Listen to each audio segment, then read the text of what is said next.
கர்த்தருடைய பரிசுத்த நாமத்திற்கு மகிமை உண்டாவதாக. இன்றைய வேத வசனம் எபிரேயர் 10:38. விசுவாசத்தினால் நீதிமான் பிழைப்பான். நாம் விசுவாசத்தினால் பிழைத்து கொண்டிருக்கிறோம். விசுவாசிக்கிற நமக்கு எல்லாம் கூடும். நாம் விசுவாசமுள்ளவர்களாய் ஜெபத்திலே எவைகளை கேட்கிறோமோ அவைகளை நாம் பெற்றுக்கொள்கிறோம். யோவான் 14:1 வாசிக்கிறோம், உங்கள் இருதயம் கலங்காமல் இருப்பதாக தேவனிடத்தில் விசுவாசமாயிருங்கள் என்று. ஆம் பிரியமானவர்களே, நம்முடைய வாழ்க்கையில் அநேக போராட்டங்களும் பிரச்சனைகளும் வரும்போது நம்முடைய இருதயம் கலங்குகிறது.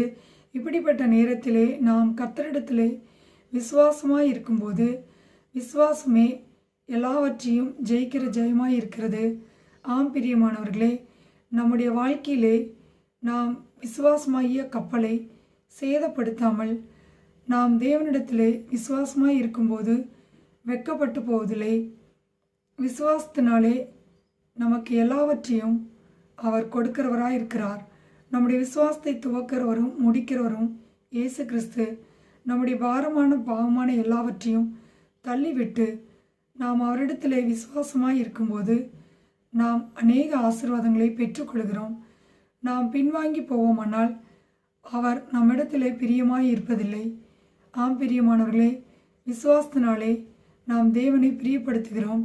நாம் அவரிடத்திலே விசுவாசத்தோடு கேட்கிற ஒவ்வொரு ஜெபத்திற்கும் நாம் பதிலை பெற்றுக்கொள்கிறோம். கர்த்தர் தாமே இந்த வார்த்தைகளை கொண்டு உங்களை ஆசீர்வதிப்பாராக. God bless you.